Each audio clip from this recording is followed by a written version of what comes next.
Tes. Bismillahirrahmanirrahim. Assalamualaikum warahmatullahi wabarakatuh.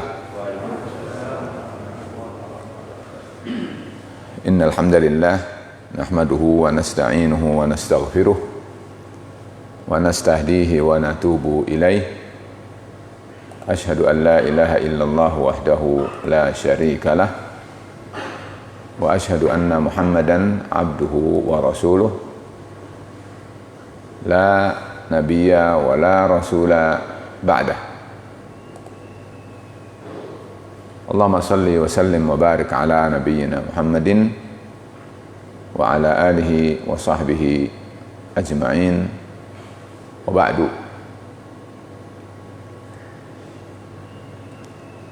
Jamaah sekalian, alhamdulillah bersyukur kepada Allah Azza wa Jalla. Pagi hari ini kembali Allah mengumpulkan kita untuk bersama-sama mengetahui, kemudian menghindari perkara yang sebenarnya menurut nurani yang bertumpu kepada iman ngeri, sangat mengerikan. Saya ikut menukilkan ilustrasi gambarnya juga ngeri, judulnya juga ngeri.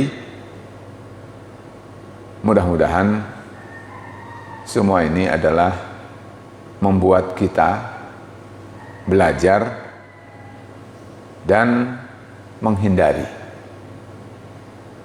Jangan sampai kita ngaji tetapi tetap saja tidak mewaspadai. Judul yang ingin saya sampaikan pagi hari ini adalah dosa-dosa yang menjerumuskan manusia ke neraka. Jadi judulnya sudah ngeri. Mudah-mudahan ini adalah pelajaran tersendiri. Ya. Zaman sekarang ini kalau cari judulnya harus yang menarik gitu ya. Tetapi mungkin sekali-sekali mengerikan, ya, bukan tidak menarik, tapi mengerikan. Karena apa? Memang ada gilirannya. Kita itu adalah untuk supaya namanya muncul bukan saja raghbatan, tetapi juga ada rahbatan. Kalau raghbah itu cinta, harap. Tapi kalau rahbah itu menjadi takut, cemas, galau, dan seterusnya. Berbicara tentang neraka memang menakutkan bagi orang yang beriman. Bagi orang yang tidak beriman, pasti dia akan mengatakan kayak pernah ke sana saja. Kalau orang pernah ke neraka baru bisa menceritakan neraka. Yang itu sebetulnya adalah ilmu dan keyakinannya didasarkan pada observasi. Jadi dianggapnya hari kiamat itu adalah sesuatu yang bisa diobservasi, bisa ditelusuri, bisa dicek, ya, bisa disurvei, sehingga baru bisa dijadikan teori. Padahal berkaitan dengan akidah itu adalah wahyu, terpaku sekedar semata kepada khobar, berita. Beritanya sumbernya dari Allah, penyampainya pertama adalah Jibril, dan berikutnya adalah Rasul Muhammad Sallallahu Alaihi Wasallam. Kewajiban kita adalah membenarkan, meyakini, memahami, mewaspadai, mencamkan dan seterusnya. Jadi berbeda ya. Kita dengan orang yang materialis, yang tidak beriman kepada Allah, ad-dahriyun, yang meyakini bahwa hidup ini ya ini, di dunia ini saja. Wa ma yuhlikuna illa dahru. Yang membuat kita kembali tidak ada, yang membuat kita menjadi binasa, itu adalah tidak lain kecuali hanya sekedar masa. Kalau masanya sudah habis, ya habislah. Sudah, tidak ada yang lain. Nah, tentu itu adalah keyakinan orang yang tidak beriman ya. Kita mudah-mudahan tidak seperti itu, dan karena itu para jamaah sekalian, jangan kaget kalau judulnya memang seperti ini ya. Karena memang kita akan lihat siapa saja sih yang akan menghuni neraka itu, dan sekaligus kita tahu apa sih yang menyebabkan seseorang terperosok ke dalam neraka itu. Nah, dua ini sesuatu yang harus kita ketahui sehingga kita bisa menyiasati atau mensiasati hidup ini dengan benar. Saya sampaikan terlebih dahulu, ini adalah tabel. Tentu tidak pasti seperti matematika kalau mereka mengatakan bahwa matematika itu pasti. Ya, kalau begini begitu, kalau begitu begini, tetapi minimal sebagai gambaran bahwa sebenarnya orang-orang yang menyalahi kehendak Allah adalah pasti akan dihukum. Cepat atau lambat, abadi atau sementara, harus dibalas. Kan begitu juga dalam urusan dunia kan. Hukum dan perundangan itu harus dipatuhi. Kalau tidak dipatuhi kan ada sanksinya. Betul? Ya, begitu.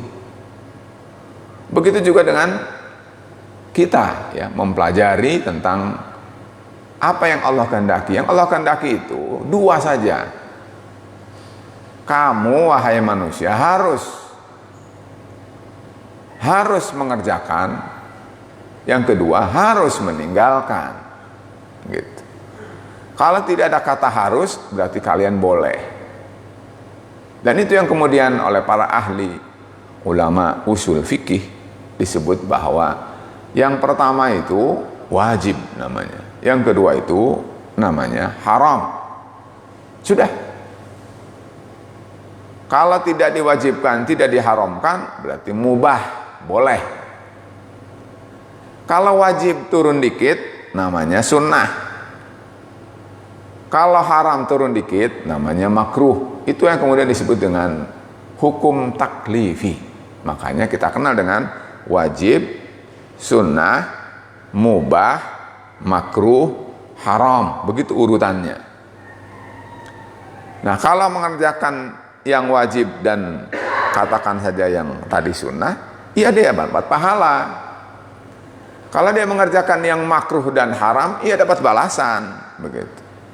Nah, kajian kita sekarang ini berbicara tentang sesuatu yang berhak mendapatkan balasan buruk. Oleh karena itu, apabila seseorang mengerjakan yang dilarang oleh Allah, maka dia bersiaplah untuk menghadapi balasan dari Allah sejak dia mati, bahkan semenjak dia masih hidup. Jangan dikira misalnya ada orang yang membolehkan seks misalnya, itu kemudian dia tidak kemudian aman dengan ancaman dari Allah. Ya, kita ingat bahwa kata Allah, kalau suatu kaum telah nampak mengerjakan perbuatan zina, di dunia kes akan Allah berikan balasannya. Kata Rasul alaihi salatu wassalam, lam tazharil fahishatu fi qaumin qat illa zahara fihimut ta'un wal auja'u allati lam takun madat fi aslafihimul ladzina madaw. Jika pada suatu kaum dikerjakan perbuatan zina, bahkan dalam riwayat disebutkan hatta yu'linu biha, sampai mengiklankan zina, mempromosikan zina, ada unsur ngajak, berdakwah untuk supaya orang berzina, lalu didiamkan, tidak ditumpas, tidak dikurangi, tidak diingkari, kata Rasul, maka akan muncul yang disebut dengan at-ta'un. At-ta'un itu adalah al-amradu al-mu'diyatu, berarti penyakit yang menular. Jangan-jangan COVID-19 itu adalah karena zina. Kemudian yang kedua, kemiskinan.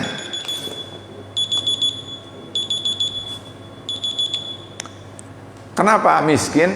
Karena miskinnya, jadi dia susah hidup. Karena susah hidup, maka kelaparan. Kata Rasul, akan muncul juga kelaparan yang tidak akan dan tidak pernah dialami sedahsyat itu oleh umat-umat sebelum mereka. Jadi ngeri sekali para sekalian. Itu kan cash sebetulnya. Maksiat kepada Allah dikerjakan, lalu Allah bayar waktu mereka masih hidup di dunia. Apalagi nanti di kuburan, apalagi nanti hari kiamat, apalagi nanti hari akhirat. Jadi para jamaah sekalian, apa yang saya gambarkan di sini adalah tadi seperti saya katakan, tidak kalau begini begitu betul karena keputusan ada pada Allah Subhanahu wa taala, tapi melalui dalil ya dan berita dari Allah dan dari Rasul, ya saya mengatakan saya atau kita khawatir. Nah, tolong garis bawah ini. Khawatir kalau orang yang mengerjakan maksiat itu akan dibalas oleh Allah Subhanahu wa taala. Tidak di dunia ini, di kuburan. Tidak di kuburan, besok hari kiamat. Tidak hari kiamat, di akhirat. Nah, para jamaah sekalian, ada beberapa di sini kalau dihitung jadi digolongkannya jadi ada 10 ya. Karena dipecah-pecah ya. Sebetulnya kalau diringkas ya terdiri dari satu kafir, musyrik, munafik ya. Kafirnya juga nanti kalau dipecah jadi 2, jadi murtad. Jadi kafir, musyrik, kemudian munafik. Nah, kalau ada yang lain namanya adalah mubtadi', itu adalah karena kreatif dia sehingga memunculkan sesuatu yang baru mengatasnamakan Islam. Dan berikutnya adalah yang melanggar, yang kemudian disebut fasik. Kafir, musyrik, munafik, fasik. Bahkan sebetulnya cukup 2 saja, kafir, musyrik, kemudian fasik.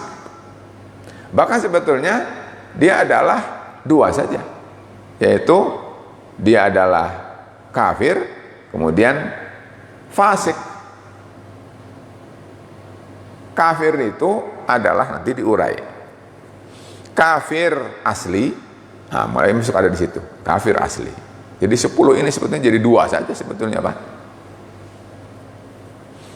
Kafir diurai lagi, ada kafir asli, ada kafir murtad.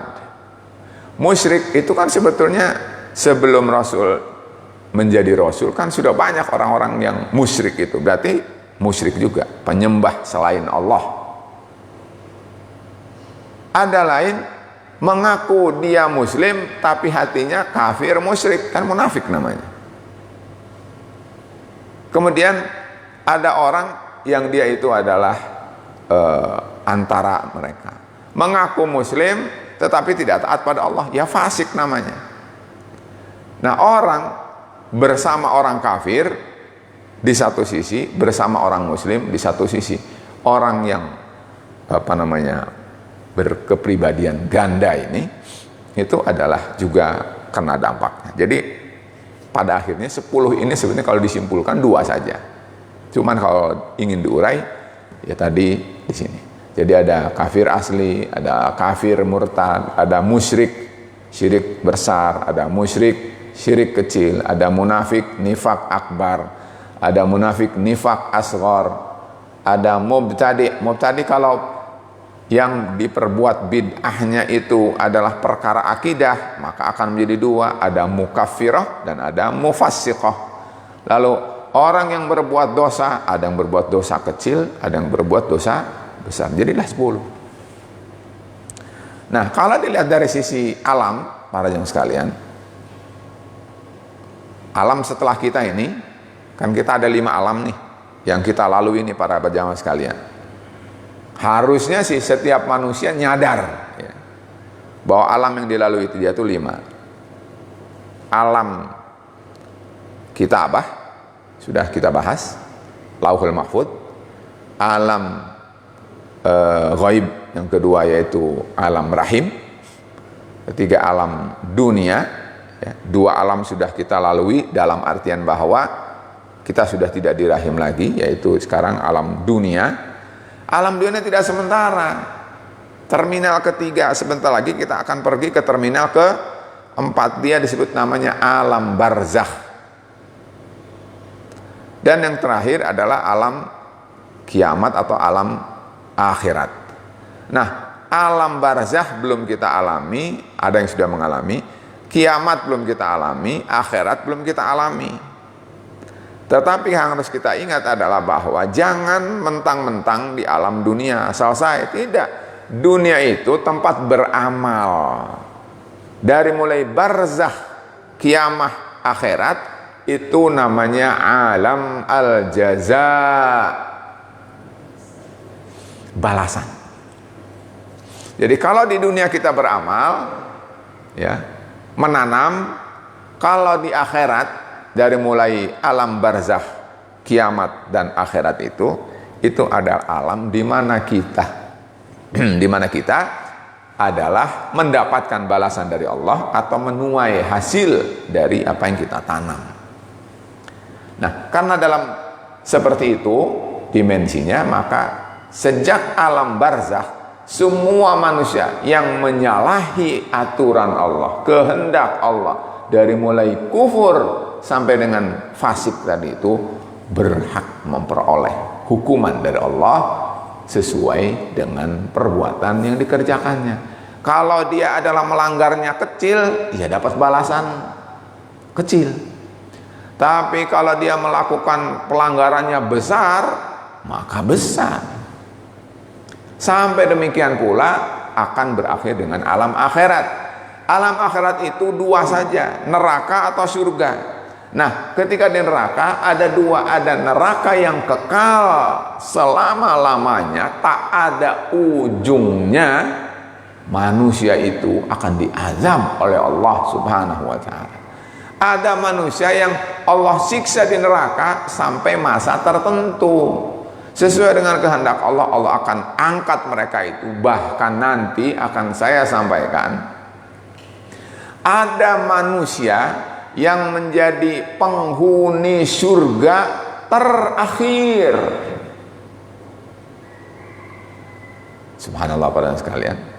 Jadi kalau saja ya, menurut hitungan itu penghuni surga 100 juta orang misalnya gitu, ada orang yang ke 100 juta orang paling akhir masuk surga, atau juga paling akhir Allah maafkan, Allah angkat dari neraka lalu Allah masukkan ke dalam surga. Ada beritanya kayak gitu, nanti kita baca. Para yang sekalian, karena ada 2 tadi itu, maka kita harus tahu sekarang untuk kita pilah bahwa jangan sampai kalau bisa jangan sampai kita termasuk mereka. Yaitu yang merah-merah itu adalah berarti mereka yang na'udzubillahi min dzalik akan beresiko kekal di dalam neraka. Misalnya saya sebutkan di sini adalah kafir asli, ya, kafir murtad, ya. Kemudian orang yang dia adalah melakukan syirik akbar kalau Allah, nah ini tidak ada penjelasannya ya, karena tabel ya, supaya ringkas. Kalau Allah tidak menghendaki, tidak Allah ampuni, tidak akan selamat. Kan nanti kita pelajari, ini baru tabelnya Pak, nanti dalilnya. Orang yang tidak dikehendaki oleh Allah diampuni, tidak akan Allah ampuni. Innallaha la yaghfiru ay yushraka bihi wa yaghfiru ma duna dzalika liman yasha. Jadi kalau orang berbuat syirik tidak akan diampuni. Di bawah syirik akan ada peluang, kemungkinan Allah memaafkan. Karena syirik berarti di sini masuknya. Ya. Sesuai dengan ayat tadi. Munafik juga begitu, kata Allah ada ayat namanya innal munafiqina fid darkil asfali minan nar. Orang munafik itu di keraknya neraka. Innallaha jami'ul munafiqina wal kafirina fi jahannam jami'a. Allah kumpulkan orang munafik itu dengan orang-orang kafir di dalam neraka jahanam bersama-sama. Karena itu saya gambarkan, waduh bahaya sekali, berarti orang munafik yang nifaknya akbar beresiko bersama orang kafir. Kemudian yang terakhir, mubtadi. Mubtadi ini orang yang dia ahlul bid'ah, tetapi bid'ahnya dalam urusan akidah besar. Ya. Na'udzubillahi min dzalik. Saya katakan di awal, saya atau kita harus khawatir mereka akan kekal di dalam neraka. Karena apa? Misalnya Allah menerangkan tentang namanya dan sifatnya. Allah itu namanya 1, 2, 3, 99 bahkan lebih. Allah itu memiliki sifat, sifatnya 1, 2, 3. Kata mereka yang bid'ah mukaffirah itu, Allah tidak punya nama, Allah tidak punya sifat. Karena kalau Allah punya nama dan punya sifat, berarti Allah seperti makhluknya. Allah tidak boleh sama dengan makhluknya, gitu dalam filsafat ketuhanan mereka. Karena itu tidak boleh sama dengan makhluknya. Nah, kalau makhluknya hidup, ya Allah tidak boleh katakan hidup. Jadi Allah tidak hidup. Karena makhluknya mati, maka tidak boleh ada orang mengatakan Allah mati. Jadi kalau gitu, Allah tidak hidup, Allah tidak mati. Orang yang seperti ini sama dengan kufur dengan Al-Quran. Nah, namanya adalah Mu'attilah. Firqahnya namanya disebut Jahmiyah, pengikut Jahm bin Safwan. Nah, orang yang seperti ini khawatir akan menjadi kekal. Karena apa? Dia kufur pada Al-Quran. Nanti kita jelaskan perbuatan apa saja ya. Tidak sekedar golongannya tapi perbuatannya. Nah, oleh karena itu, para sekalian, ini perlu kita ketahui untuk kita waspadai. Nah, sementara kalau yang tidak kekal, misalnya orang yang syirik asghar, misalnya riya, ya kan? Riya itu dia muslim, dia berbuat kebaikan, tapi dia umbar kebaikannya, tahu nggak? Dia sudah melakukan 1, 2, 3 amal soleh, gitu. Perbuatan baik itu dia yang mengerjakannya. Berbuat baik, tapi dikasih tahu orang, namanya riya. Dia berharap kepuasan atau balasan selain dari Allah, dari amal solehnya. Itu udah riya. Ngeri sekali, itu pun termasuk sesuatu yang membuat orang itu gugur amalannya. Kalau orang gugur amalannya, maka dia akan zero, tidak punya tabungan. Kalau yang tidak punya tabungan, nanti Allah murka. Na'udzubillah min dzalik. Karena setiap beramal gugur, beramal gugur, beramal gugur, gitu. Walaupun dia tidak sampai batas keluar dari Islam. Karena apa? Karena dia punya iman. Hanya syiriknya namanya asghar. Kemudian misalnya adalah nifak. Nifak itu kan ada nifak yang kecil. Orangnya beriman tapi kalau ngomong bohong, ya kan? Kalau diamanati khianat. Ayatul munafiki salasun, idza haddasa kadzaba, wa idza tumina khana, wa idza khasama fajara. Jadi itu namanya nifakun asghar. Orang seperti itu tidak hilang keimanannya. Jadi karena itu dia punya dosa. Karena berdosa maka dia na'udzubillah summa na'udzubillah akan mengalami murka dari Allah Subhanahu wa taala. Begitu juga dengan pelaku bid'ah, yang bid'ahnya bid'ah mufassiqah, bid'ah yang dia itu terutama dalam amalan Rasul tidak mengamalkan. Lalu ada orang setelah Rasul mengklasifikasikan bahwa amalan tertentu disebut ibadah. Diyakini dia merupakan ketaatan kepada Allah Subhanahu wa taala, kepatuhan kepada Allah Subhanahu wa taala, kecintaan kepada Allah Subhanahu wa taala dan juga kepada Rasulnya. Padahal yang berwenang untuk menyatakan ya dan tidak, yaitu Allah dan Rasul, tidak memasukkannya itu sebagai, atau tidak pernah mencontohkannya, atau tidak pernah memerintahkannya. Khawatir orang seperti itu akan kena murka Allah walaupun tidak ada dalil kekalnya. Berikutnya adalah tentang pelaku dosa besar. Waduh, nanti teman-teman sekalian saya akan sampaikan bahwa dosa besar itu ada berapa bilangannya. Dalam satu kitab sampai ternyata mencapai 467 jenis dosa. Bayangkan susahnya hidup pada sekalian. Orang kita seperti yang mukmin berhidup ini semuanya serba rambu. Jangan-jangan tidak kena di nomor 101, kena di 171 misalnya, auzubillah min dzalik. Kan itu harus tahu.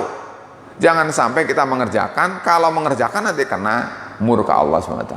Begitu juga dosa kecil. Dosa kecil lebih karena tidak besar, maka yang besar saja banyak, apalagi yang kecil. Oleh karena itu para jemaah sekalian, seperti misalnya adalah sekarang yang lagi viral, lagi trendy, ya, lagi menyebar beritanya tentang free sex, betul tidak? Itu sebetulnya dalam Islam itu, dalam hadis Rasul itu, satu hadis memberikan kepada kita koridor bahwa kata beliau, ya, kataba, innallaha kataba ala ibni adama hazzahu nasibahu minaz zina la mahala. Begitu kata Rasul. Allah telah mencatatkan bahwa manusia itu pasti, tidak mustahil, suatu saat akan terjebak dalam perbuatan namanya zina. Begitu. Lalu dijelaskan oleh Rasul pintunya, medianya, penghantarnya. Pertama kata Rasul adalah al-ain, zinahan nazar, mata berzina. Zinanya itu melihat. Ya, sesuai dengan fungsinya kan Pak, mata melihat. Kedua adalah al-uzun, ya, zinaha al-istima', telinga. Zinanya telinga kita itu mendengar. Kata Rasul wal famu, mulut, al-lisan, zinahu al-kalam wal mantiq. Mulut kita berzina, dan zinanya mulut itu adalah ngomong, berbicara. Kemudian al-yadu, zinahal batsyu, tangan berzina. Zinanya tangan kita itu memegang, meraba, ya. Berikutnya adalah warijlu, zinaha al-khuta, dan kaki berzina, zinanya melangkah. Dan yang terakhir wal qalbu, dalam riwayat yang lain an-nafsu, itu adalah tahwi wa tatamanna, dalam riwayat yang lain tashtahi, hati, jiwa yang cenderung, ya, berhasrat, berminat, ya, condong berbuat zina. Para sekalian, kalau tadi diperhatikan, itu sebenarnya pintu-pintu zina. Jadi kalau ada orang misalnya mengatakan bahwa bersentuhan, memegang, meraba, ya, kemudian mengendus, mencium, semua itu pekerjaan-pekerjaan, semua itu kalau mau ditafsirkan kan banyak sekali Pak, betul tidak? Jangankan dengan kekerasan, jangankan dengan pemaksaan, sukarela saja itu adalah bagian dari zina. Ya, jangankan misalnya orang itu dipaksa dengan kekerasan, mendapatkan penghasilan saja dari zinanya, tetap saja dia adalah maksiat, zina. Jadi dalam Islam, para jamaah sekalian, bagi orang yang beriman itu adalah free sex ini banyak sekali medianya. Bisa jadi dengan kontak, ya, sekarang handphone, bisa jadi sekarang dengan kholwat, ya, satu laki satu perempuan bersepi-sepian, itu sudah zina, ya, dan seterusnya dan seterusnya.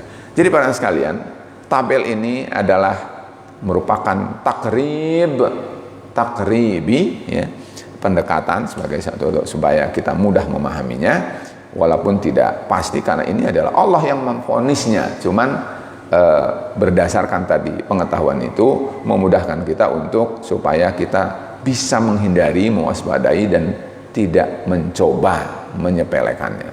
Nah, para yang sekalian, ahlul kitab dan musyrikin itu adalah terhitungnya kafir asli, ya.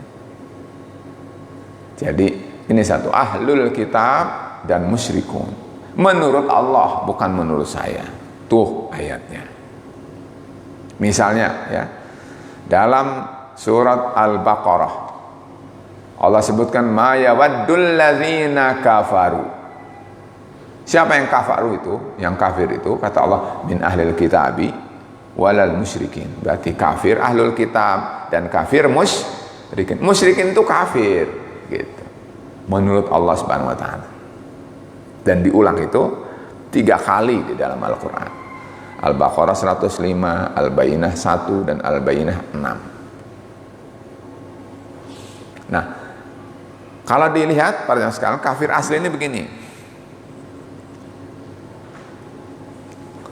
Istilahnya bisa disebut kafirun atau kufar atau kafarah.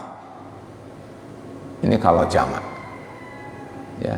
Tapi kalau satu, ya, maka dia adalah kafirun, bukan non muslim, bukan, tapi kafirun. Ya, kita temukan misalnya dalam surat Al-Kafirun, Allah memerintahkan Rasulullah Sallallahu Alaihi Wasallam untuk memanggil, menyeru dengan kata-kata Qul ya ayyuhal kafirun, ya. Kalau orang sekarang kafir dipanggil ya kafir, wah langsung radikal aja, betul tidak Pak? Padahal Allahnya mencontohkan kayak gitu, ya, wahai orang-orang kafir, gitu. Ironisnya sekarang orang kafir dibilang saudara. Loh, saudara itu kan seiman. Yang dimaksud dengan saudara itu seiman, bukan saudara seadam, ya. Semua kita Bani Adam, namanya ukhuwatun basyariyah, itu sih sekedar historis saja, gitu. Yang paling penting itu adalah ukhuwah imaniyah. Jadi kalau dia bukan muslim, Rasul tidak menyebutkan saudara, karena Rasul mengatakan al-muslimu akhul muslim. Yang disebut saudara itu kalau sama-sama Islam. Muslim saudara bagi muslim. Atau bahkan dalam Al-Quran kata Allah, innamal mu'minuna ikhwatun. Orang-orang yang bersaudara itu hanyalah orang-orang yang beriman. Berarti beriman itu adalah karena ada kaitan persaudaraan itu karena ada kaitan iman.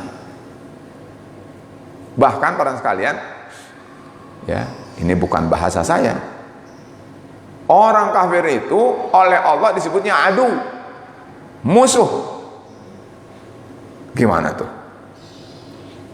Jadi mungkin kalau kita ngajinya yang biasa, yang ukhuwah saja, ya kaget lah begitu dengar disebut musuh, kan.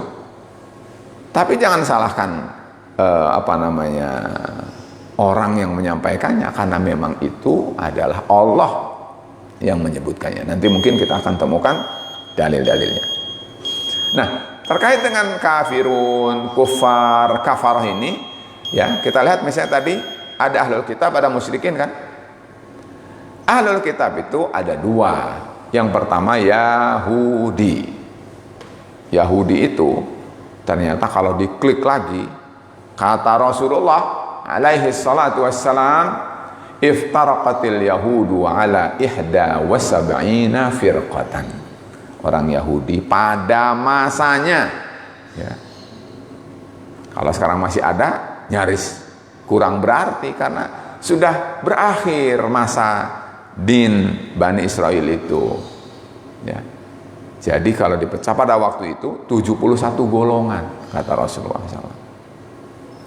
Nasrani pada masanya itu 72 golongan. Iftaraqatin nasara ala isnataini wa sab'ina firqatan. Nasrani pecah jadi 72 golongan. Tetapi pecah-pecah ini semuanya sudah berakhir karena sudah datang risalah terakhir.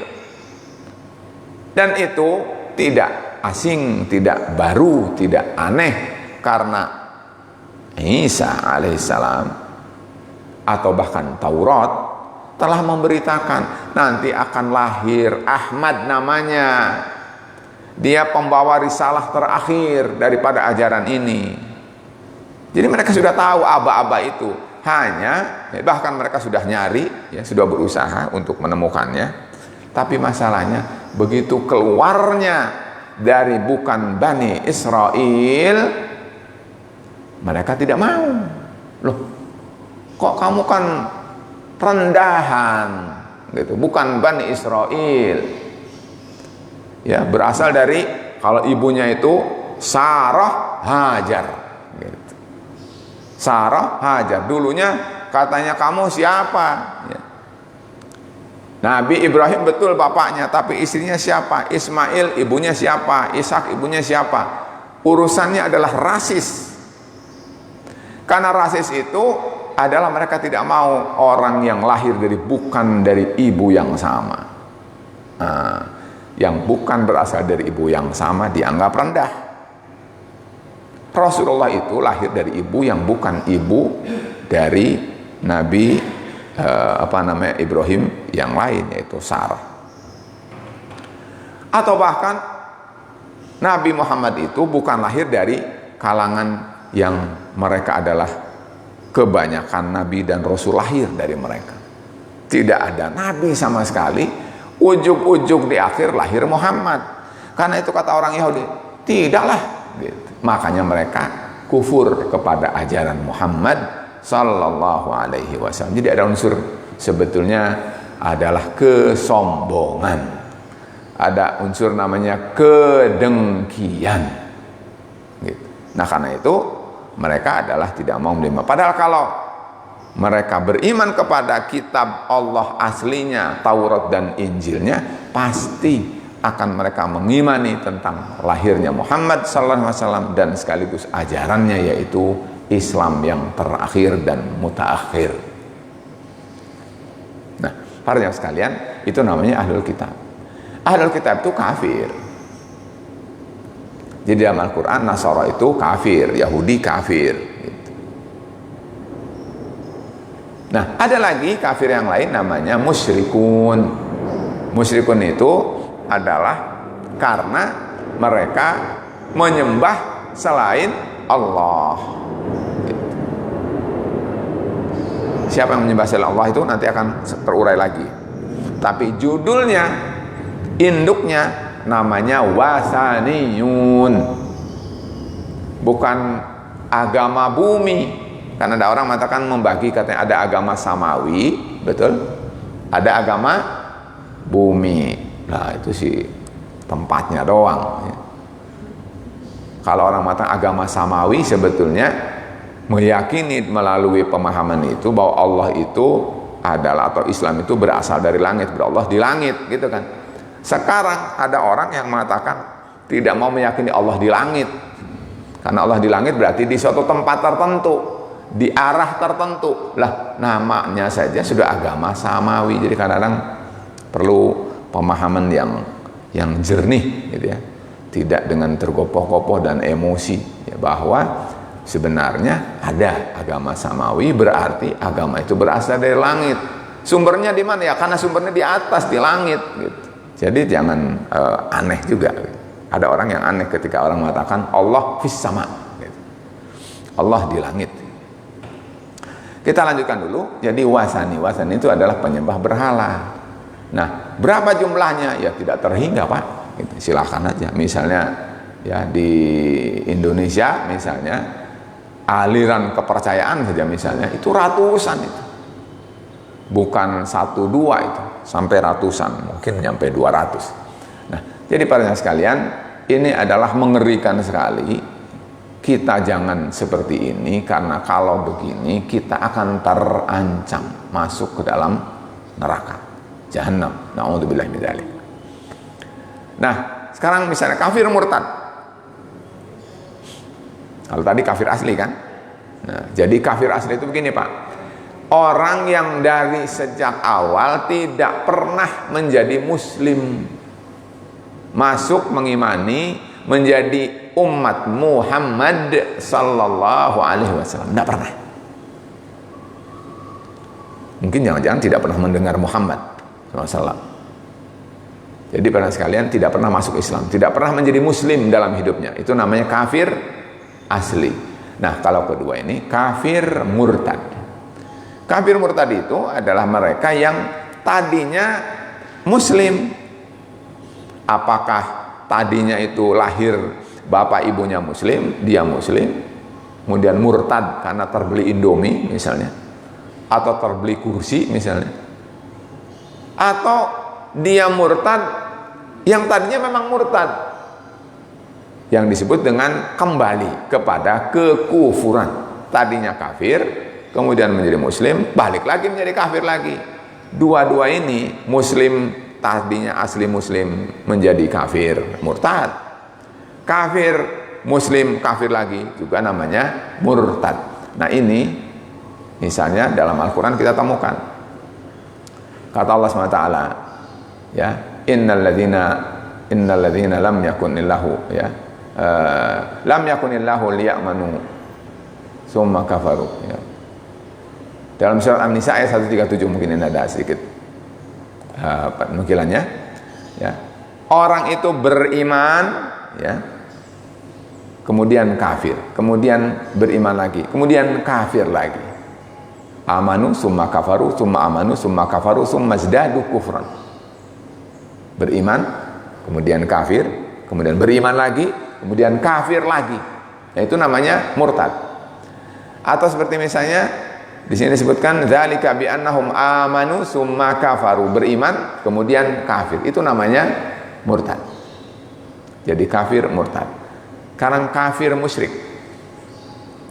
Kafir musyrik ini kalau dilihat misalnya satu induknya yaitu penyembah tauhid. Begitu. Menyembah tauhid. Siapa tauhid itu? Kata para ulama, tauhid adalah kullu ma'ubida min dunillah. Apa saja yang diibadahi oleh manusia selain Allah namanya tauhid. Ya, karena itu ya misalnya dalam Al-Baqarah sering kita baca misalnya adalah faman yakfur bit tauhid. Betul? Wa yu'min billah. Jadi dua saja kubu itu. Tauhid Allah. Yang menyembah Allah harusnya tidak menyembah tauhid. Kalau menyembah Allah juga menyembah tauhid juga namanya musyrik. Karena menyekutukan Allah dengan selain Allah, atau selain Allah dipersamakan seperti Allah. Atau dia adalah penyembah Allah saja, berarti tauhid, atau penyembah tauhid saja, yaitu penyembah tauhid. Nah, para jemaah sekalian, jadi kembali orang yang musyrik atau kafir ini adalah orang yang menyembah selain Allah. Selain Allah itu apa? Kalau diklik lagi minimal tuh 6 induknya. Menyembah makhluk gaib. Nah, siapa yang gaib itu? Ada menyembah malaikat, ada menyembah jin, ada menyembah dedemit, ya, ada menyembah ratu kidul, ratu lor misalnya. Apalah namanya, itu kan gaib-gaib semua. Nah, itu sudah masuk di situ. Kalau diklik lagi nanti banyak lagi di situ.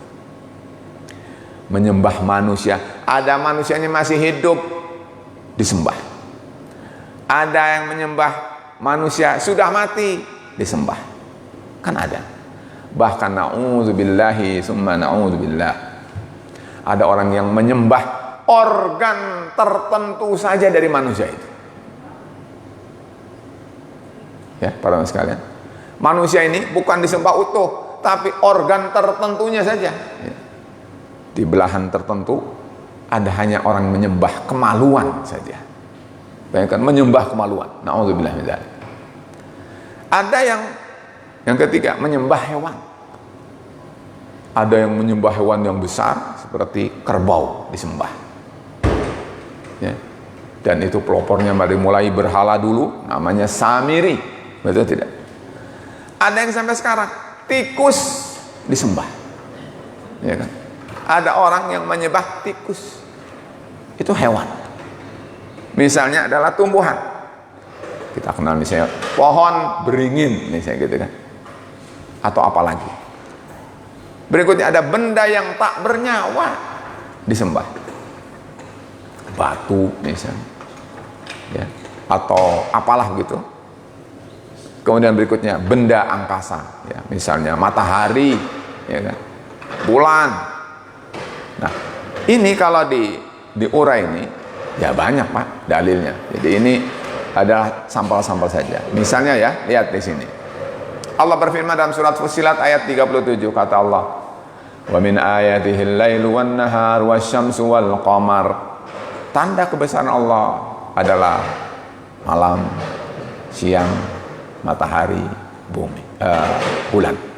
Kata Allah, la tasjudu lisyamsi wala lil qamar. Jangan kalian sujud pada matahari, jangan kalian sujud pada bulan. Berarti ada orang yang menganggap bahwa matahari dan bulan sebagai Tuhan sehingga dia ruku dan sujud. Berikutnya kata Allah dalam surat Al-Jin, wa annahu kana rijalun minal insi ya'uzuna birijalin minal jinni. Ada orang yang berlindungnya kepada jin. Loh, jin itu makhluk, kenapa kamu berlindung kepada makhluk? Itu berarti ada orang yang beribadah mempertuhankan jin. Minta perlindungan dari bala supaya COVID-19 pergi, mintanya sama jin. Ya. Pelindungan supaya misalnya anaknya lahir selamat, minta sama jin. Nauzubillah min dzalik. Berikutnya ada kata Allah SWT dalam surat Al-Maidah, ya, qul hal unabbiukum bisyarrin min dzalika masubatan 'indallahi man la'anahu Allahu wa ghadiba 'alaihi wa ja'ala minhumul qiradata wal khanazira wa abadat taghut. Dia menyembah taghut.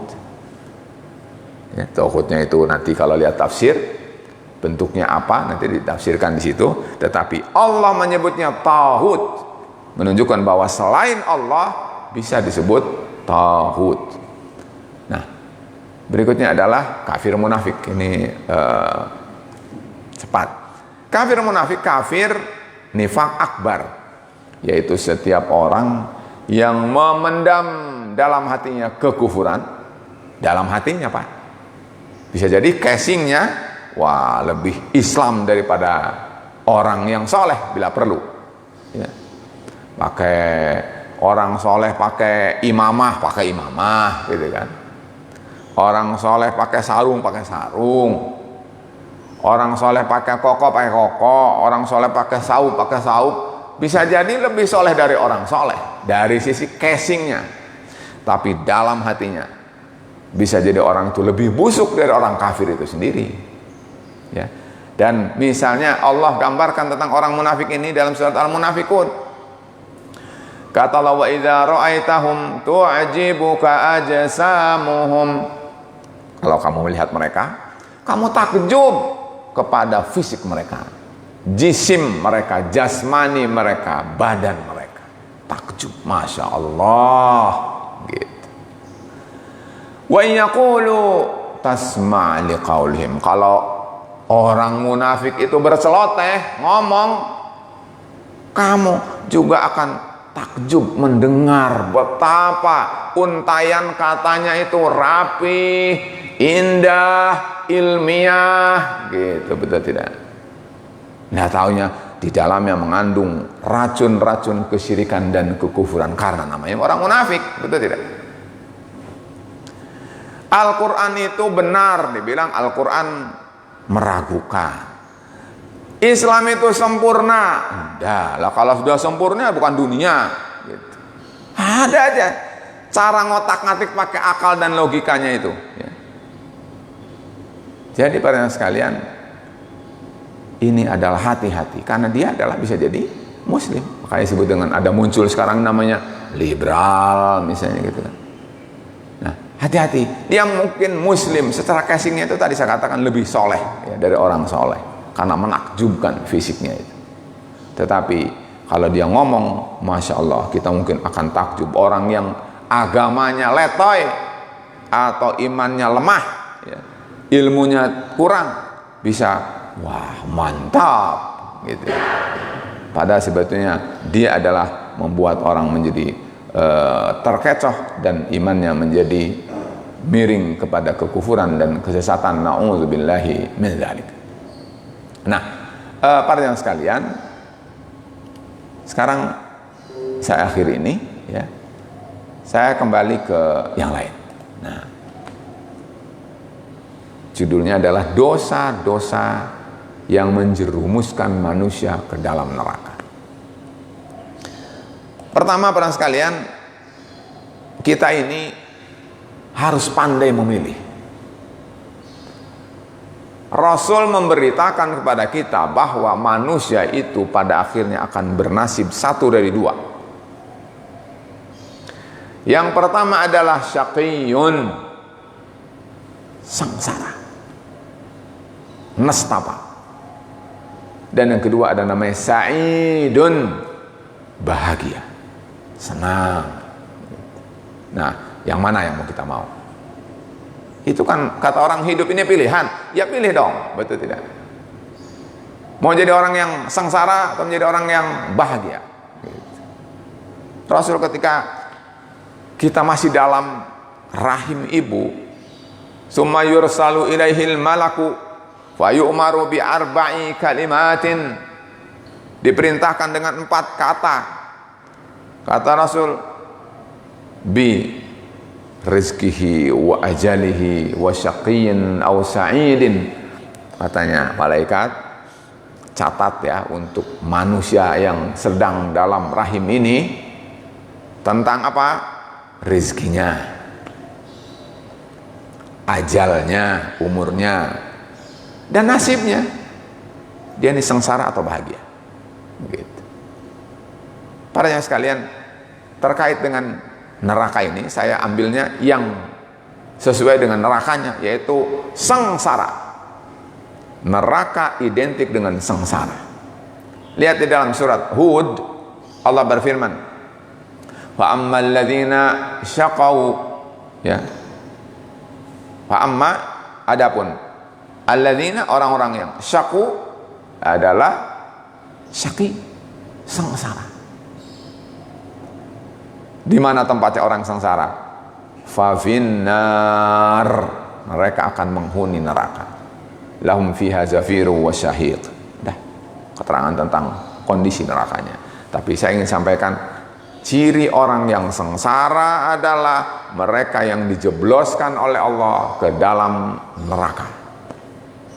Kita tidak ingin menjadi orang yang sengsara. Karena itu kita berpandai-pandailah untuk tidak melakukan perbuatan-perbuatan yang membuat kita kompeten untuk menjadi penghuni neraka. Na'udzubillah min dzalik. Jadi saya berawal dari situ. Orang yang menghuni neraka adalah orang yang sengsara. Nah, ada pertanyaan sekalian, sedikit celah peluang menggembirakan, tetapi masih tidak lepas dari cemas. Karena cemas kita tidak tentram, betul tidak? Tidak ada orang cemas tentram. Pertanyaan sekalian, kata Allah, orang yang menyekutukan Allah sampai mati, dia akan bersama orang musyrikin. Tapi kalau orang itu di bawah daripada syirik, Allah akan ampuni jika Allah kehendaki. Kata Allah, innallaha la yaghfiru ay yushraka bihi wa yaghfiru ma duna dzalika liman yasha. Allah tidak akan mengampuni dosa syirik. Allah hanya akan mengampuni dosa di bawah level syirik. Itu pun bagi yang Allah kehendaki. Dari sini sudah mulai itu. Coba misalnya kita semua berintrospeksi, apakah dalam keseharian kita melakukan dosa? Langsung kita klasifikasi, dosa yang kita kerjakan itu syirik bukan? Nah gitu kalau mau kita introspeksi. Coba, waduh pernah suatu hari ini, hitung dosa kita. Syirik bukan? Kalau bukan syirik, masih ada peluang. Allah akan mengampuni. Tapi kita harus pandai untuk merayunya. Ya Allah, ampuni dosaku ya Allah. Engkau kan maha pengampun ya Allah. Ya Allah, Engkau maha luas rahmatmu ya Allah.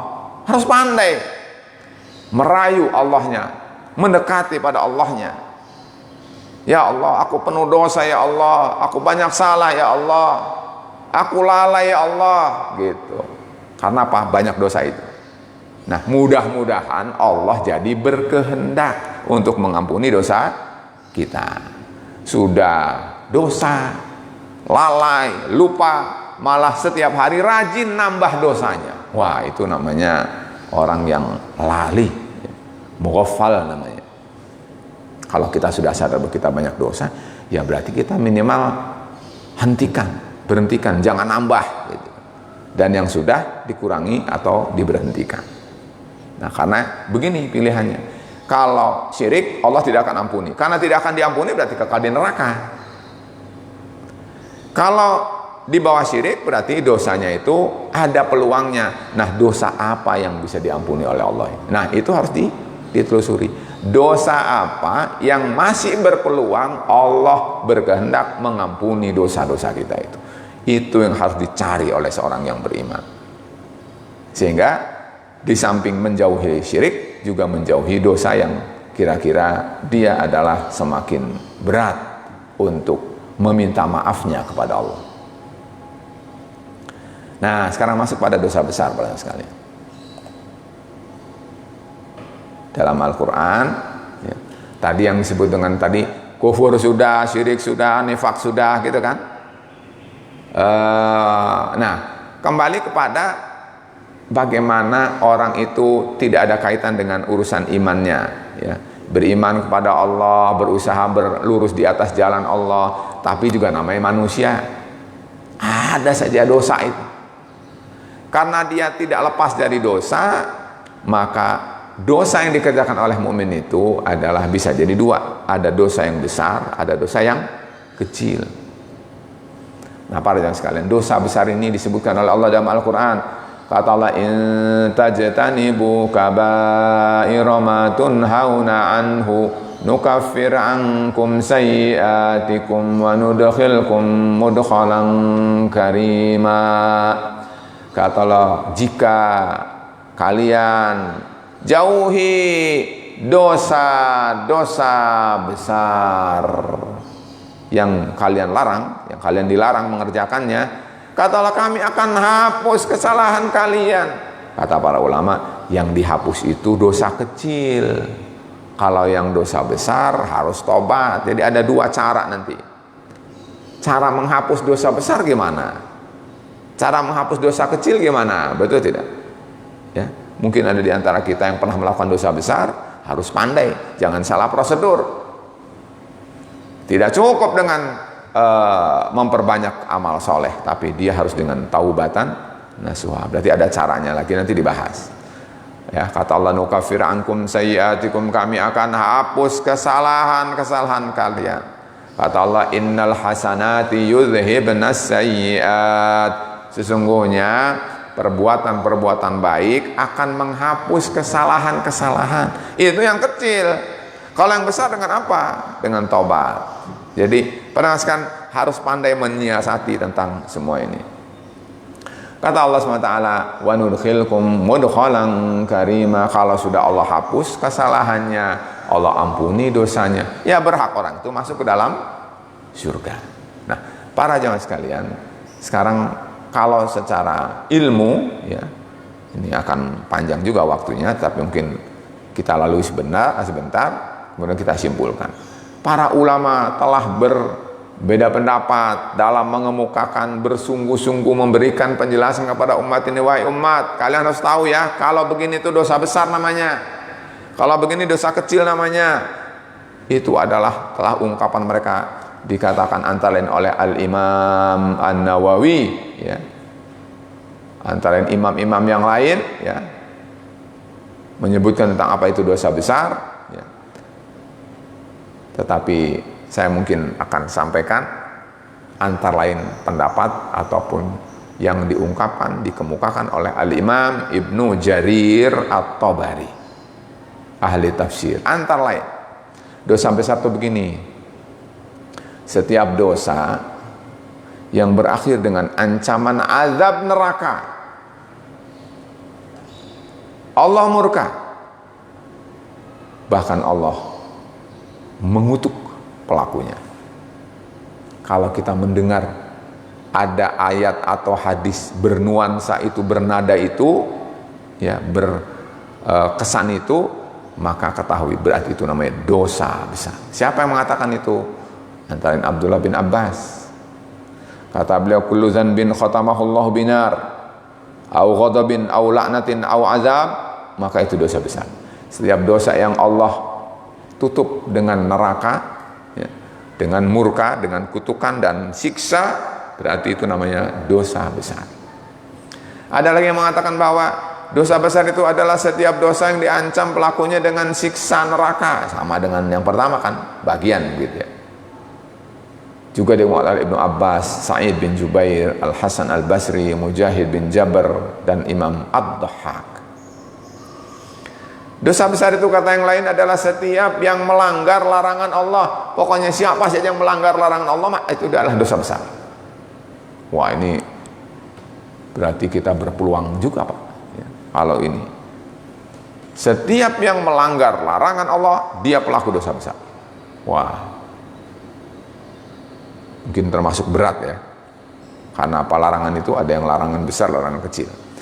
Juga dikemukakan oleh Ibnu Abbas antara lain, kullu ma nahallahu anhu fahuwa kabir, setiap apa yang dilarang oleh Allah adalah dosa besar. Menurut Al-Imam Ibnu Jarir At-Tabari, setelah mengemukakan beberapa pendapat ini, mengatakan begini, kata beliau, wa aula ma qila fi ta'wilil kaba'iri bisihha, yang benar tentang definisi dosa besar adalah kata beliau, ma sahabihil khabar an Rasulillah sallallahu alaihi wasallam duna ma qalahu ghairuhu. Apa yang dikemukakan oleh Rasul dosa besar. Kalau yang dikatakan oleh Rasul dosa besar, berarti dosa besar. Kalau kata Rasul tidak disebut dosa besar, ya bukan dosa besar. Jelas, Pak? Jadi dosa besar adalah yang definitif Rasul mengatakannya dosa besar. Kalau Rasul tidak mengatakan dosa besar, maka berarti bukan dosa besar. Kata Ibnu Jarir, itu tetap juga menjadi pendapat juga. Nah, ada dalam yang lain, ya, ini adalah kita temukan, ya, misalnya adalah di dalam tafsir Al-Baghawi. Al-Imam Al-Baghawi mengatakan dan menukil dengan apa yang dikatakan oleh Al-Hasan bin Al-Fadl, kata ma sammallahu fil Qur'ani kabiran au aziman, yang oleh Allah disebutnya besar dan besar, ya, bahasa Indonesia menerjemahkan agung itu, azim itu besar juga. Jadi lafadznya itu azimun di dalam Al-Quran, maka berarti dosa besar. Lafadznya itu kabirun dalam Al-Quran, berarti dosa besar. Misalnya Allah berfirman, ya, Innahu kana huban kabira, berarti itu dosa besar. Karena ada kata kabiran. Dalam ayat yang lain, inna kaidakunna azim. Nah, azim berarti dosa besar juga. Nah, kalau dosa-dosa disebutkan seperti itu dalam Al-Quran, berarti itu dosa besar. Nah, para yang sekalian, mungkin kalau kita simpulkan saja, ya, misalnya ternyata dosa besar itu begini, ya, kalau mau disimpulkan antara lain, yaitu yang pertama, siapa saja yang menyepelekan spiritnya itu, spirit dosa besar itu begini, spirit perbuatan yang dia dosa dan terhitung dosa besar adalah akan seperti ini, dia menyepelekan, menganggap remeh, gitu. Cil, Allah kan pemaaf, gitu. Itu bisa membuat besar. Merutinkan, nabung kredit sehari, ya, satu hari, zinanya tuh tiap hari, jadi 1 tahun 365 kali. Naudzubillah min dzalik. Itu besar. Atau mafsadatnya lebih besar. Ya, misalnya urusan nasab. Nasabnya itu jadi nggak jelas. Ini anaknya tuh bin fulan atau bintu fulan. Para jamaah kalau dalam Islam ketika anak itu dibinkan kepada ibunya, berarti status anak itu waladuz zina, anak dari hasil perzinahan. Tapi ketika dikatakan ibnu Abdullah, berarti anak itu putranya Pak Abdullah. Gitu. Jelas. Kan ngerusak nasab, dan itu besar sekali. Nama bapaknya siapa, Pak? Atau Ujang, ya, katanya Abdullah, Pak. Berarti kan jelas. Namamu siapa? Bapakmu siapa? Bukan ibu. Nama ibu siapa? Ibu fulanah. Secara nasab malu karena orang itu adalah waladuz zina namanya. Walaupun dia tidak berdosa. Tapi namanya merusak dan mafsadat yang besar karena merusak nasab dan lain-lain. Berikutnya adalah menurut sebutan Allah dan Rasul tadi kan. Kata Ibnu Jarir, ya, dikatakan besar oleh Rasul. Ya, kata Al Hasan bin Fadl tadi, menurut Allah besar. Jadi kalau begitu saya gabungkan. Kalau menurut Allah besar, menurut Rasul besar, ya dosa besar. Gitu. Dan terakhir, menurut hukum atau hukuman dan atau azab di dunia maupun di akhirat. Ada para ulama yang mengatakan tadi di atas bahwa jika dia itu, dosa itu mengundang adanya ditegakkannya hukum syariat Islam di dunia dan di akhirat. Misalnya zina, maka rajam, begitu. Mencuri, potong tangan. Membunuh, kisos. Berarti mencuri dosa besar, zina dosa besar, kemudian tadi membunuh dosa besar, begitu. Karena ada hukuman yang harus ditunaikan di dunia dan di akhirat, apalagi dengan jahanam misalnya, berarti itu dosa besar. Nah, para yang sekalian, rumusannya adalah seperti itu saja. Ya, kalau dosa itu adalah seperti ini, itu besar. Misalnya dosanya kecil, tapi rutin tiap hari terus gitu. Kalau saya umpamakan tuh begitu, ada rumah harganya 5 miliar gitu. Das dia bayar kontan di depan notaris 5 miliar. Ya kan besar tuh, Pak. Betul tidak? Ada orang bayarnya 2 juta, 2 juta, 2 juta sampai lunas 5 miliar. Kan besar juga sama, betul tidak, Pak? Nah, gampangnya begitu. Jadi jangan menganggap kecil, karena kata para ulama, jangan kamu melihat pada dosanya yang kamu kerjakan, tapi coba kamu lihat siapa yang kamu maksiati itu. La tanzur ilal maksiati allati irtakabtaha. Jangan kamu lihat pada maksiat yang kamu kerjakan, walakin inzur ila man asait. Coba kamu lihat siapa yang kamu maksiati itu. Yang kamu maksiati adalah Rabbul Alamin. Jadi para sekalian, seperti itu. Ada juga perkataan para ulama mengatakan bahwa la kabirata ma'al istighfar wala saghirata ma'al israr. Tidak ada istilah dosa besar kalau segera istighfar. Ya. Melakukan dosa besar, segera tobat, astagfirullah. namanya tobat, istighfar jangan ngulangi. Namanya disebut taubatan nasuha. Satu, kemudian tobat, selesai. Tapi kata para ulama, la saghirata, tidak ada istilah kecil. Ma'al israr, kalau dia terus menerus, rutin, continue gitu. Tidak ada disebut dosa kecil kalau dia dikerjakan dengan terus menerus. Jadi para sekalian, mudah-mudahan ini adalah memberikan kepada kita gambaran tentang dosa besar. Nah, dari situ para sekalian kita akan temukan nanti beberapa dosa yang jelas. Dosa itu ada tadi dua, dosa besar dan dosa kecil. Maka para sekalian kita lihat, yang saya akan sampaikan misalnya tentang dosa besar ya. Al-Haythami dalam kitabnya Az-Zawajir namanya, beliau menyebutkan bahwa dosa besar itu dalam kitabnya, kitab Az-Zawajir itu adalah tidak kurang dari seperti bilangan tadi saya katakan, 467 dosa besar. Waduh, banyak sekali para sekalian. Nah, tentang banyaknya dosa besar ini kata para ulama, ada yang mengatakan dosa besar itu 3, ada yang mengatakan 4, ada yang mengatakan 7, ada yang mengatakan 9, ada yang mengatakan 70, ada yang mengatakan 300, ada yang mengatakan 467 tadi. Ya, ini Ibnu Jarir yang menukilnya ya, dan tadi antara lain ya saya sebutkan. Nih, 467 dosa besar.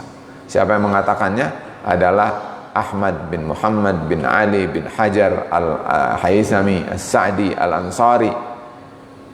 Ya, wafatnya tahun 974. Kitabnya namanya Az-Zawajir an Iqtirafi al-Kabair. Ya.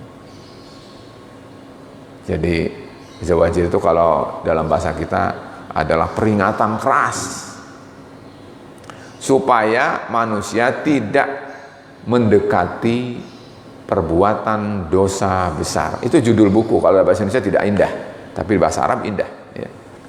Nah, menurut Ibnu Abbas, kata beliau radhiyallahu anhu, bahwa ketika ditanya kamil kabair, ada berapa jumlahnya al-kabair itu?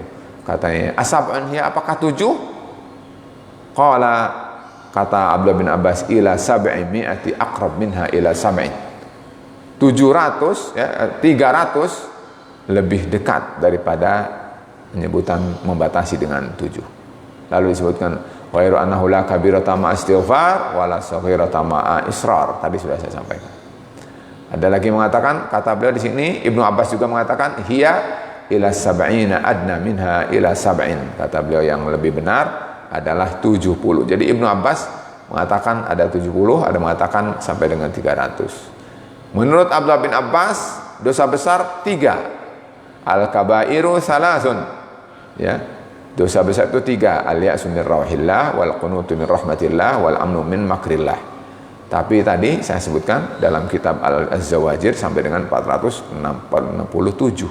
Berarti kalau kita mau pelajari, mau kita ketahui kan bisa para sekalian tebak sendiri.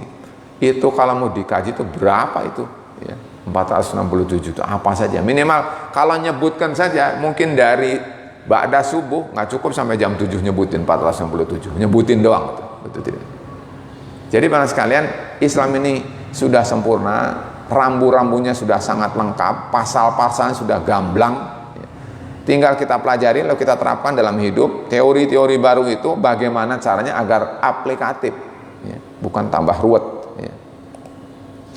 Pada sekalian, ini adalah perbedaan, ya, ada perbedaan. Mungkin saya sampaikan perbedaan. Gimana cara membedakan ini dosa besar, ini dosa kecil? Para ulama mengatakan begini. Menurut Sufyan Ats-Tsauri, ini imam nih, ya, muhaddis. Kata beliau begini, al-kabairu ma kana fihi al-mazalimu bainaka wa bainal ibad was-saghairu ma kana bainaka wa bainallahi ta'ala li'anna Allaha karimun ya'fu. Dah sampai di situ saya nukilnya. Ya, saya bacakan. Kata beliau, dosa besar itu adalah kezoliman yang terjadi antara kamu dan sesamamu, itu adalah dosa besar. Tapi kalau dosamu itu kamu terhadap Allah kecil. Kenapa? Alasannya kata beliau, karena Allah itu Maha Pemaaf. Dan itu betul kan Pak? Padahal sekalian, misalnya ada orang yang berbuat dosa besar, syirik sekalipun, kan dosa besar paling besar tuh. Di dunia ini tidak ada yang sekutu dengan Allah, setara dengan Allah. Orang itu mengatakan ada selain Allah yang bisa melakukan seperti apa yang dilakukan oleh Allah. Kan syirik itu orang. Tapi begitu tobat, ya Allah, astaghfiruka, aku memohon ampunan, dia telah tersesat, dia telah salah, ampun ya Allah. Lalu dia berubah dari musyrik menjadi muwahhidun, maka Allah akan ampuni. Betul tidak? Kan berarti kan selesai. Sudah taubatan nasuha, mati bisa husnul khotimah insyaallah ta'ala. Tapi kata beliau, kalau kamu punya dosanya itu dengan sesama manusia, susah. Sampai kamu sebelum masuk neraka saja masih ada sangkut pautnya. Ya. Jadi ini perkataan berbobot sebetulnya Pak. Bukan lihat dari sisi jenis dosanya itu saja, tetapi dari apa yang akan dialami di masa yang akan datang. Dah, supaya tidak panjang saya lewat lagi. Ada lagi yang mengatakan, kata Imam Malik mengatakan bahwa dosa besar itu dosanya ahlul bid'ah, wasai'atu dzunubu ahlus sunnah. Sementara dosa kecil itu adalah dosa yang biasa dilakukan oleh ahlus sunnah. Maksudnya maksiat biasa. Tapi kalau ahlul bid'ah, bayangkan, besar. Kenapa ahlul bid'ah itu beratnya di sisi bahwa dia menganggap sesuatu itu benar, padahal Allah dan Rasulnya tidak menjelaskan bahwa itu adalah benar. Jadi dia merasa benar, bahkan apalagi paling benar, padahal Allah dan Rasulnya tidak menjelaskan, tidak mencontohkan, tidak menggambarkan bahwa itu benar dan paling benar. Walaupun pada sekarang hati-hati ya, zaman sekarang ada orang yang mengatakan bahwa semua agama benar. Berarti semua manusia masuk surga. Padahal sudah Allah jelaskan bahwa manusia itu akan ada yang masuk jahanam. Berarti itu adalah tidak rasional dan tidak sesuai dengan logika Al-Quran juga. Gitu. Berikutnya adalah apa tadi? Jadi seperti itu. Kemudian berikutnya ada perkataan lain. Dosa besar itu, ya, ahlul bidah itu pada sekarang kenapa menjadi besar? Karena dia hawa nafsu, bukan berdasarkan wahyu, tapi hawa nafsu. Kata wahyu sudah sempurna, kata dia masih ada yang lebih baik yang bisa dikerjakan oleh. Berarti kan tidak sempurna, berarti namanya menambah. Apalagi kalau mengurang, menambah sesuatu yang sudah sempurna, jadi tidak sempurna. Mengurangi yang sudah sempurna berarti sudah jelas pasti tidak sempurna. Sempurna itu artinya tidak perlu ditambah, tidak perlu dikurang, sudah tinggal kerjakan saja.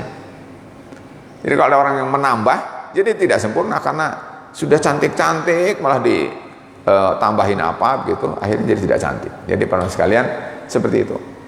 Nah, kemudian ada juga yang mengartikan bahwa dosa besar itu begini, dzunubul amdi. Ya. Wasayyi'at al-khata' wan nisyan wa ma ukriha alaihi.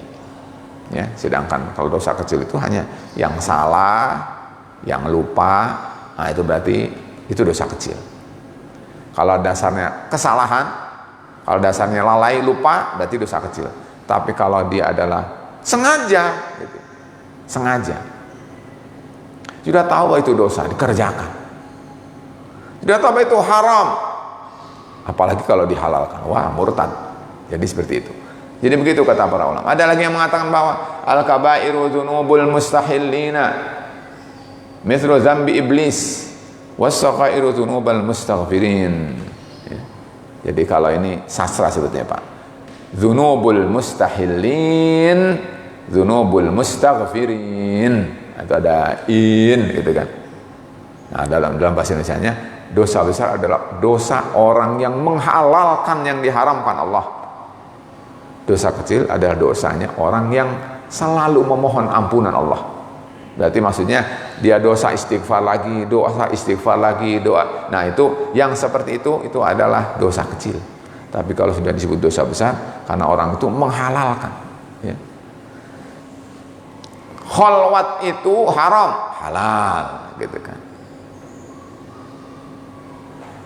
Saya kemarin sampaikan, bersentuhan kulit laki dan perempuan, kalau dalam mazhab Syafi'i itu membatalkan wudhu Pak, betul tidak? Tapi sampai orang yang mengatakan tidak membatalkan wudhu pun mengatakan kalau bersentuhannya dengan syahwat itu adalah batal. Kenapa urusan ini urusan fikih sampai sedemikian pelik? Karena nyetrum itu nyetrum, gitu kan.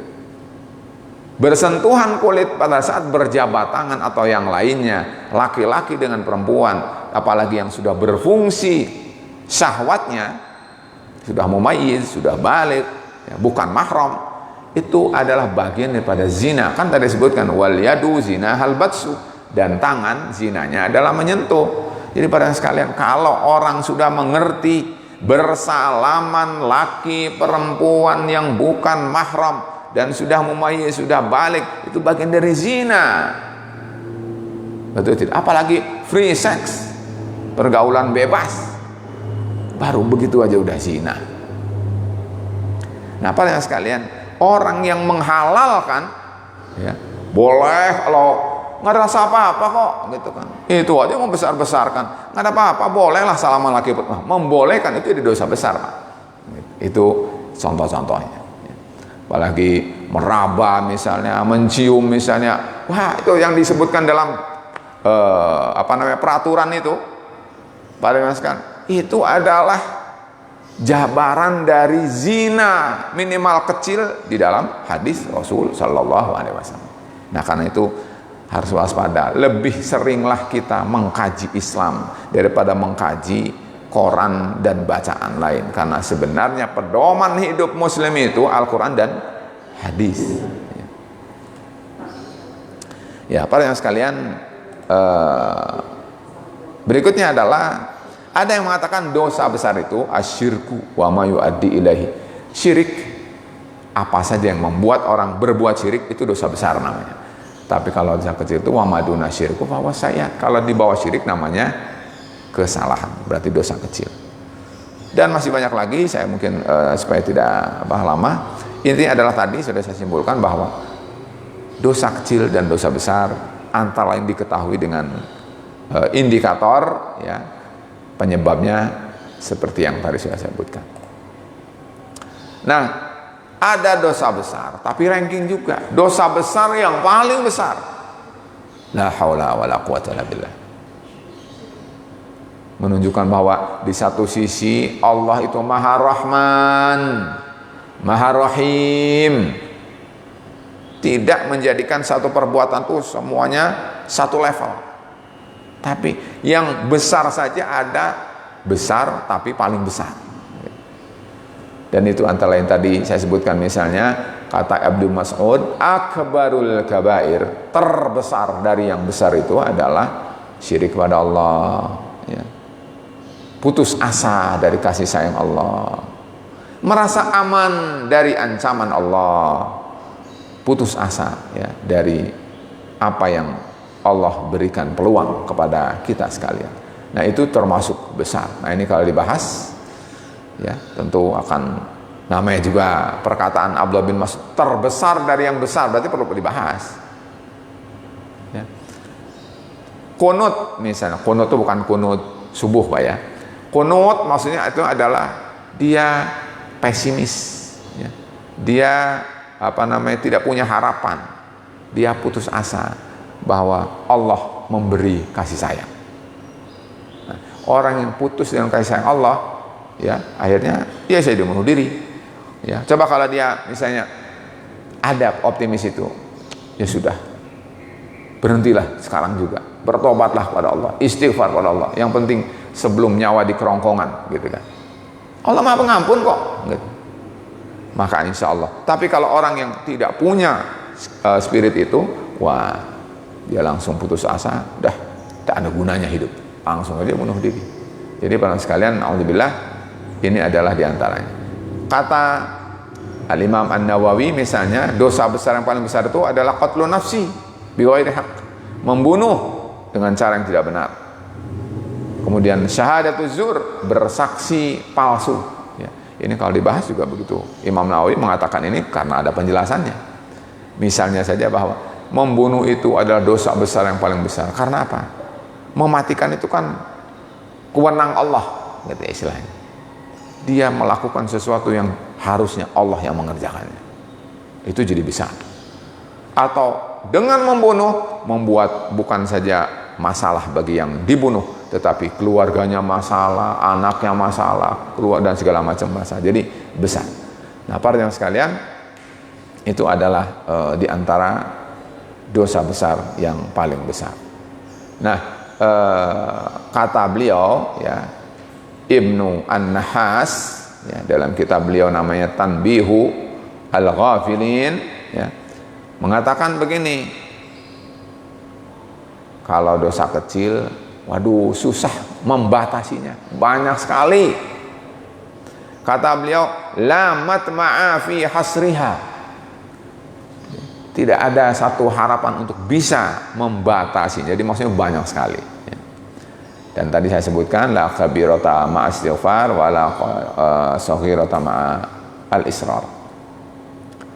Nah, ini lebih terurai, ya, kalau kita ingin tahu orang golongan-golongan orang yang masuk neraka itu, satu kafir, ya, satu kafir, tadi sudah disebutkan dalam tabel.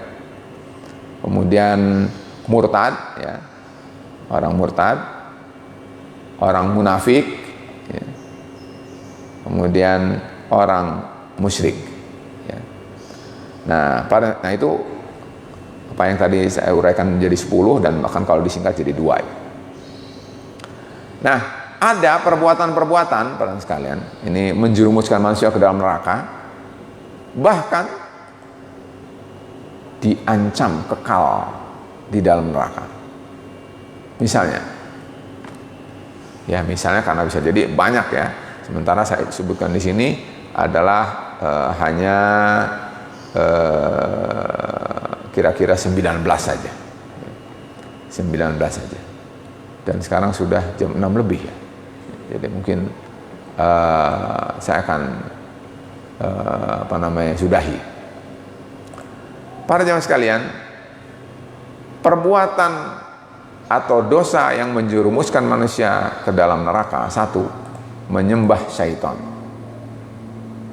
Lihat misalnya dalam surat Al-An'am, ya, ayat 128, 129. Kata Allah, wa yawma nahsyuruhum jami'an ya ma'syaral jinni qad istakthartum minal insi wa qala awliya'uhum minal insi Rabbana istamta'a ba'duna bi ba'din wa balaghana ajalana alladhi ajjalta lana. Ini adalah menjelaskan tentang bahwa si syaitan ini telah memperdaya manusia sehingga manusia menyembah syaitan. Dalam surat Maryam misalnya, Allah mengisahkan kepada kita, ya, terhadap atau tentang Nabi Ibrahim. Nabi Ibrahim mengatakan pada bapaknya, ya abati la ta'budis syaitan inna syaitana kana lirrahmani asiya. Ya Allah, ya wahai bapak, ya Azar, ya, jangan kamu menyembah syaitan. Nah berarti menyembah syaitan kan, ya. Dalam surat Yasin ini sering dibaca, kata Allah, alam ahad ilaikum ya bani Adam alla ta'budu syaitan innahu lakum aduwwum mubin. Kalau jangan kamu menyembah syaitan. Jadi ada orang yang menyembah syaitan. Menyembah syaitan ini sudah namanya juga menyembah selain Allah, maka dia terancam kekal. Ya, lihat seperti dalam ayat ini Allah berfirman, qalan naru maswaakum khalidina fiha. Mereka akan tempatnya itu di dalam neraka kekal. Nah, jadi diancam di sini, Pak. Perbuatan mengancam pelakunya kekal dalam jahanam. Orang yang menyembah syaitan menurut Allah akan masuk jahanam dan kekal di dalamnya. Ini bukan urusan keputusan siapa, Allah. Tinggal introspeksi di antara manusia ini. Kamu menyembah Allah atau menyembah syaitan? Menyembah syaitan berarti kamu akan menjadi kekal di dalam jahanam. Na'udzubillah. Bukan putusan manusia. Silahkan ukur sendiri. Berikutnya, mendustakan Al-Quran. Ya, misalnya ya di dalam ayat ini. Ya.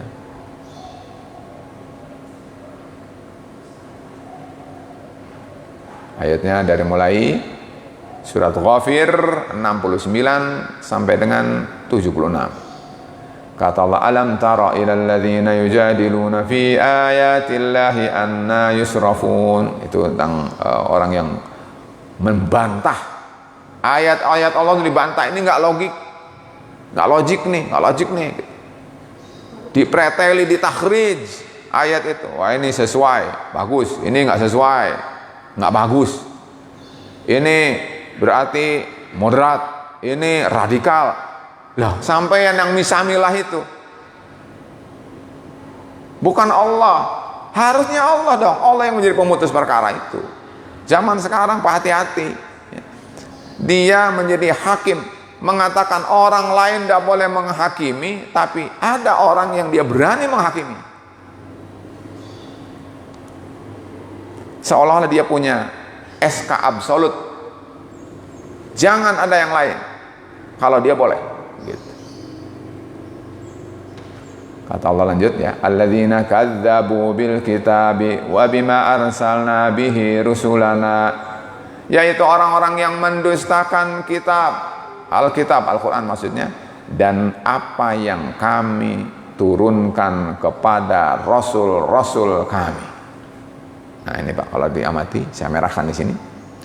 Kata Allah, mereka itu fasawfa ya'lamun idzil aqlalu fi a'naqihim wassalasilu yushabun fil hamimi summa fin nari yusjarun, sampai di akhir dikatakan di sini ya, dikatakan min dunillahi qalu dallu anna bal lam nakun nad'u min qablu syai'an kadzalika yudillul yudillullahul kafirin. Lalu disebutkan di akhir ayat, udkhulu abwaaba jahannama khalidina fiha.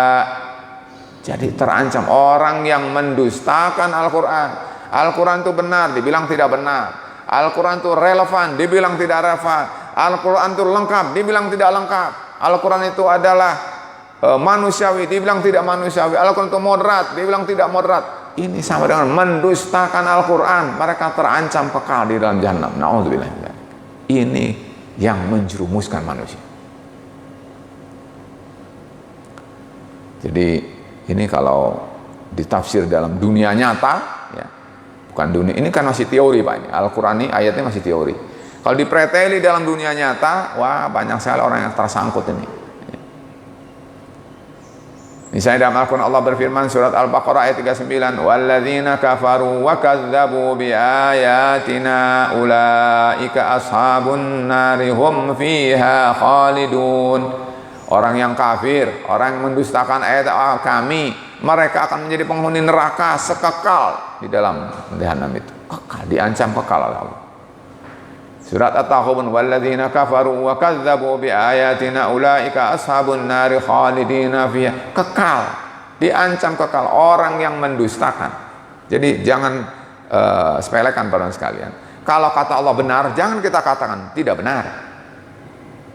Kalau Allah menetapkan, jangan kita tidak menetapkan atau mengingkari ketetapan Allah. Kalau Allah memutuskan, jangan kita keberatan dengan keputusan Allah. Sama dengan mendustakan itu namanya. Tugas kita hanya al-qabul, menerima, at-taslim, berpasrah. Nah, para sekalian, mungkin waktu ya sudah jam 6 hampir setengah 7. Saya kira cukup untuk kali ini dulu. Mungkin kita akan teruskan ya, di kesempatan lain kalau Allah memberi usia panjang.